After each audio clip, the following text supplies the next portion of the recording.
Welcome back to the channel. Make sure you like, comment, and subscribe. We just got in a brand new 126-500 Panda. We also have the 116-500 Panda here as well, so it's old versus new reference. I'm here with one of our best clients, Matthew Barnes, CEO of Go VIP Worldwide. Wearing that around town, it just absolutely hits. All right, guys, let us know in the comments below. Are you going with the new reference, the 126-500 LN, or the 116-500 LN? And why are you going with the new versus the old?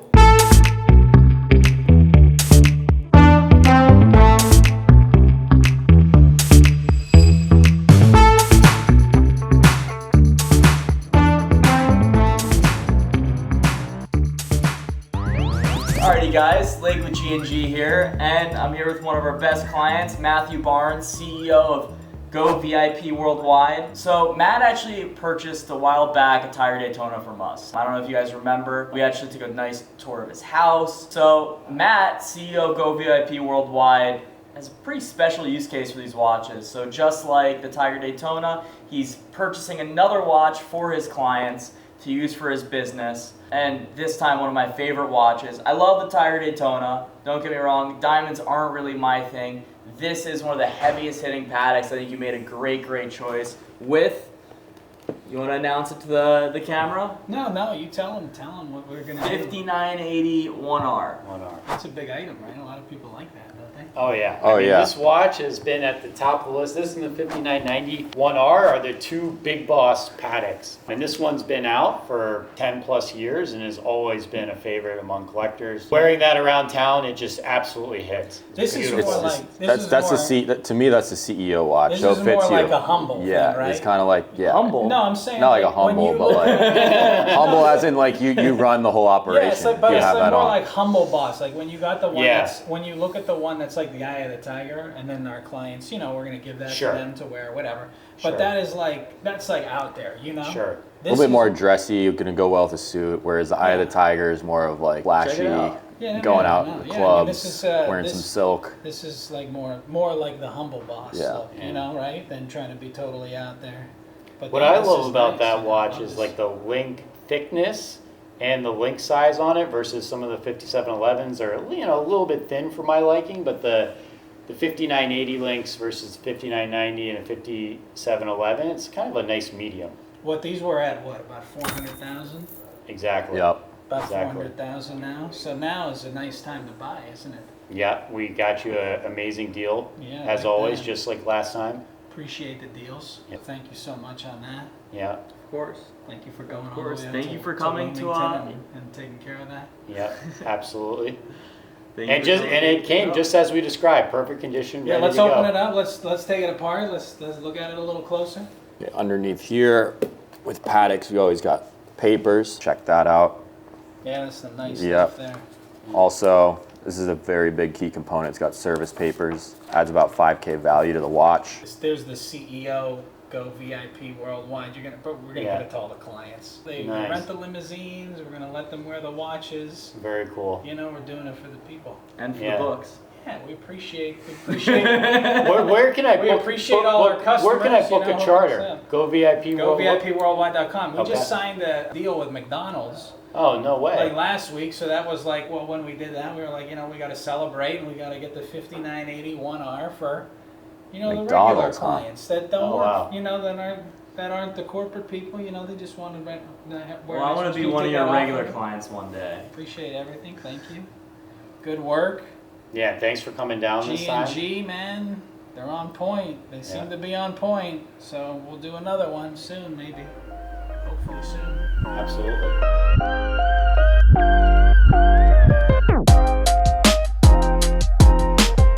How's it going, guys? It's Alec from G&G. We just got in a brand new 126-500 Panda. We also have the 116-500 Panda here as well, so it's the old versus new reference. Garrett, by looking at these two watches, what are the most standout properties that you see? The standout properties are definitely the subdials. On the 126-500, the subdials are skinnier, and the bezel. The bezel has the steel rim around the ceramic on the 126-500 versus just being a full ceramic bezel. I've been staring at these things for at least 20 minutes, and I've been back and forth, but I gotta say, I'm gonna go with the 126500. Reason being is the bezel, the steel around the ceramic is just so sleek. It almost seems like a kind of sleeker, more fit Panda versus the old style one with the bigger subdials, and the bigger bezel just seems kind of like the chubbier, bigger Panda. I saw on Instagram a picture when these first came out of the Panda with squinty eyes versus the Panda with eyes wide open.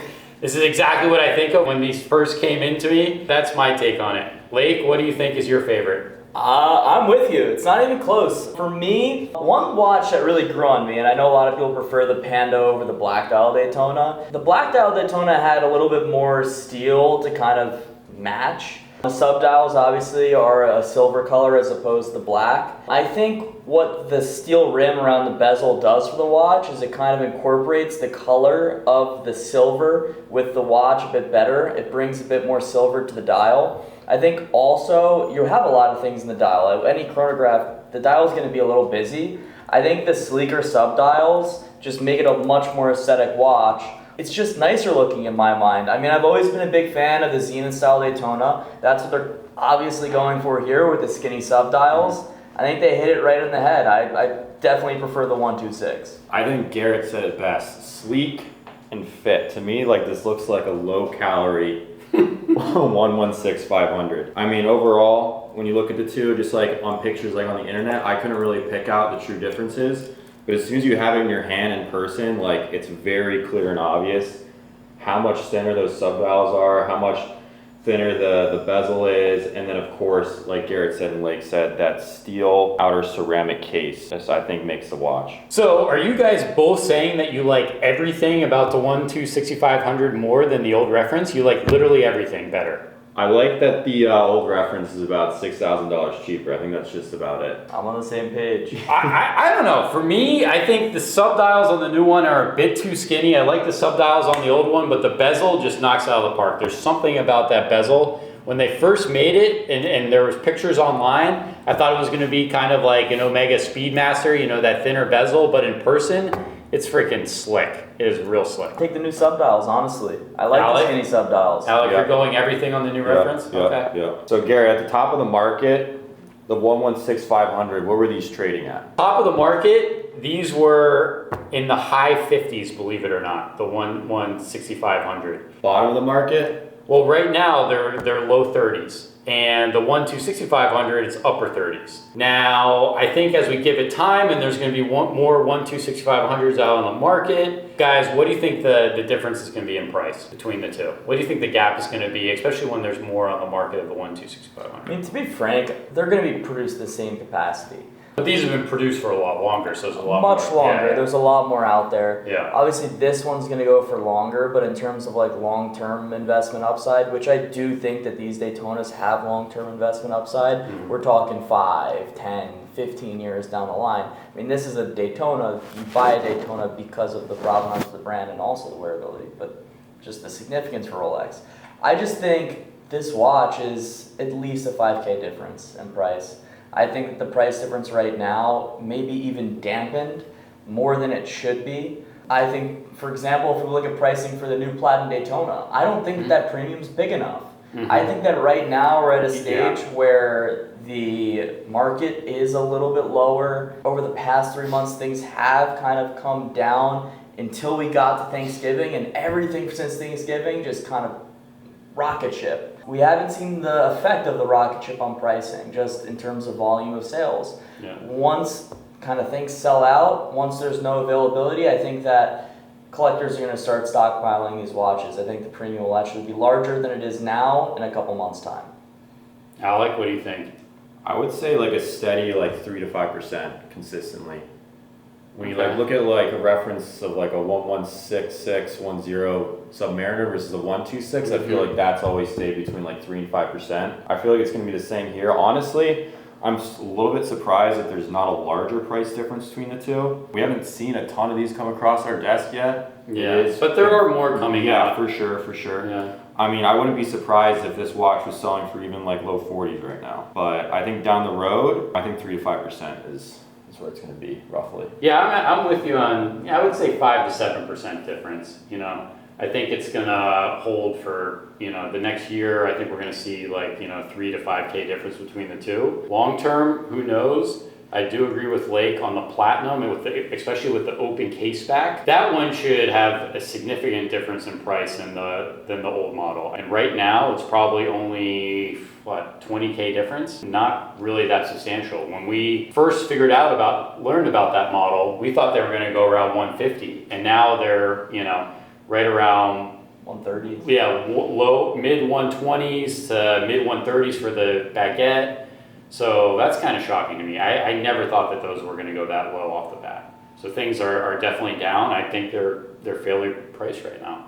Yeah, I mean, I obviously think a bit higher than you guys. I think that 10%, 10 to 12% is what I think the gap will be between these two watches.